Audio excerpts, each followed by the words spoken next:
welcome back. My name is Akanksha and you're watching my channel AK's Academy. So guys, जैसा कि आपको पता है हम लोग एडमिशन ऑफ अ पार्टनर का चैप्टर डील कर रहे हैं एंड इस चैप्टर में हम लोग एवरी क्लास एक नई अकाउंटिंग ट्रीटमेंट सीखते हैं गुडविल के लिए, राइट? तो अभी तक हम लोग 3 अकाउंटिंग ट्रीटमेंट सीख चुके हैं गुडविल के लिए।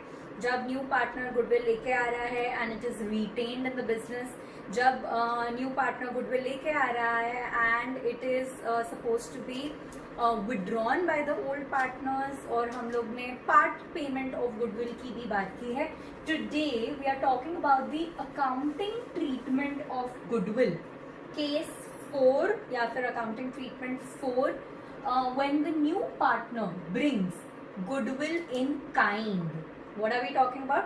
जब नया पार्टनर गुडविल लेके आ रहा है बट कैश में नहीं, बैंक से नहीं, he is bringing it in kind. तो काइंड का क्या मतलब होता है? काइंड का मतलब होता है कि वो आपको गुडविल दे रहा है बट विथ रिस्पेक्ट टू कोई भी एसेट हो गया, कोई नॉट लायबिलिटी, कोई एसेट हो गया या बिल्डिंग, जैसे कि building, motor vehicle, shop, premises, land, इस तरीके से वो आपको ऐसी कोई एसेट दे देता है जो कि वैल्यूएबल इनफ होती है अपने गुडविल के लिए, राइट? सो इसकी जर्नल एंट्रीज क्या होंगी? इसकी जर्नल एंट्रीज होंगी जहां पर हम कैश एंड बैंक लिखते थे, बस अब उसकी जगह पे होगा sundry assets account debit to goodwill account, amount bought by the new partner as premium. So हम लोग ने बस सन्ड्री एसेट्स जो वो लेके आ रहा है, because it is all coming in, we will debit it to goodwill account. Next entry will be the same goodwill, जो goodwill वो लेके आया है वो old partners के sacrificing ratio में उनको distribute हो जाएगा, या फिर हम ये भी बोल सकते हैं कि हम उनको ये compensation दे देंगे। तो goodwill account debit to existing or sacrificing partners capital accounts individually in their sacrificing ratio। मैं ये हर बार बोलती हूँ ताकि आपके दिमाग के अंदर बैठ जाए।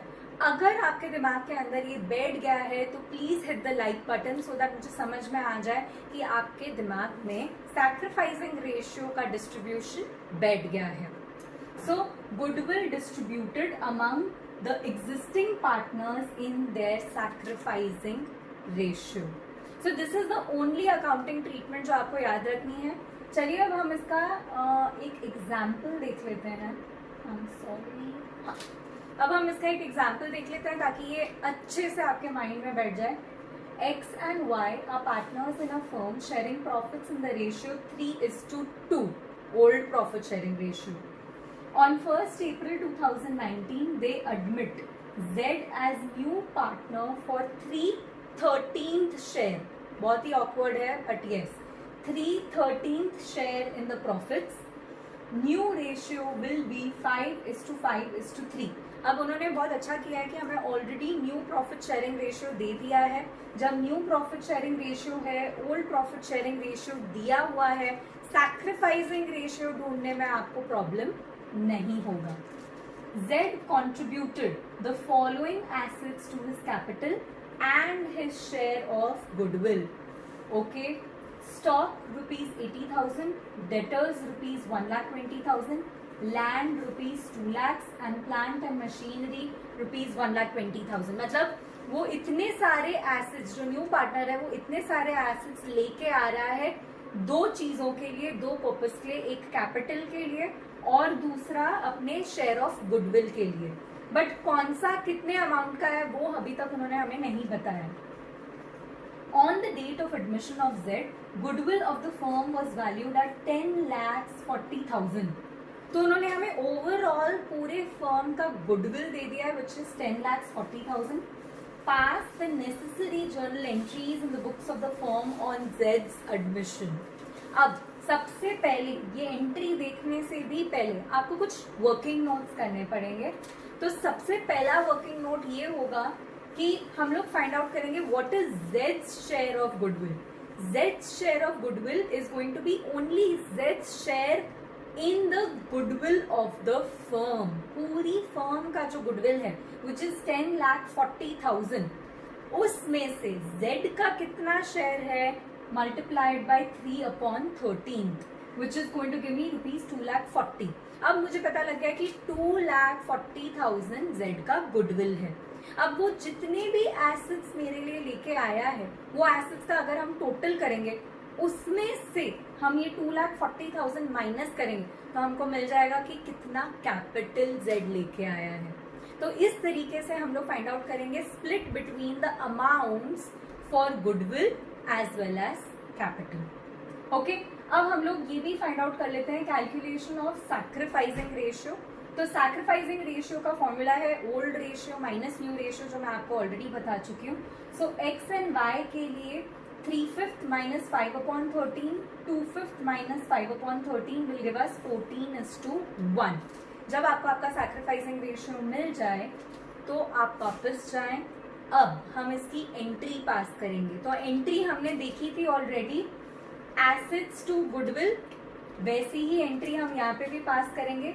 एसेट्स में हमारे पास क्या क्या आया है, stock account debit 80,000, debtors account debit 1,20,000, land account debit 2 lakhs, plant and machinery account debit 1,20,000। जब आपको ये सारे मिल गए टू Z's कैपिटल। अब Z's कैपिटल हमने कैसे ढूंढना था, total of all of these minus the goodwill amount which is 2,40,000। सो वो 2,40,000 जब मैं माइनस कर दूंगी तो मुझे मिल जाएगा 2,80,000 which is going to be Z's capital, to premium for goodwill 2,40,000. This is nothing but Z bringing in his share of capital and his share of goodwill into the business. Now we come to the second entry, which is distribution of this goodwill amongst the old partners in their sacrificing ratio. ये आपको याद रखना है, sacrificing ratio में ही हम distribution करेंगे। So premium for goodwill account debit to X's capital account 2,40,000 into 14/15, to Y's capital account which is 2,40,000 into 1/15। जब आप ये करेंगे तो आपको मिल जाएगा कि 2,40,000 को जब हम लोग सैक्रिफाइसिंग रेशियो में स्प्लिट करते हैं तो X will get 2,24,000 and Y will get 16,000. Goodwill distributed amongst the old partners in their sacrificing ratio. So guys, this is the accounting treatment for goodwill when goodwill is brought by the new partner in kind. अगर आपको ये वाला lesson अच्छा लगा हो और completely समझ में आ गया हो, do not forget to like, share and subscribe to my channel. Do not forget to hit the bell icon so that you are notified for my video every time I upload it. आप मुझे Instagram and Facebook पे भी follow कर सकते हैं on AKS Academy _ by Akanksha. और किसी भी क्वेरीज या किसी भी कोलैबोरेशन के please feel free to email me also on my Gmail account which is aksacademybusiness@gmail.com. So guys, stay home, stay safe. This is it and happy learning. Bye bye.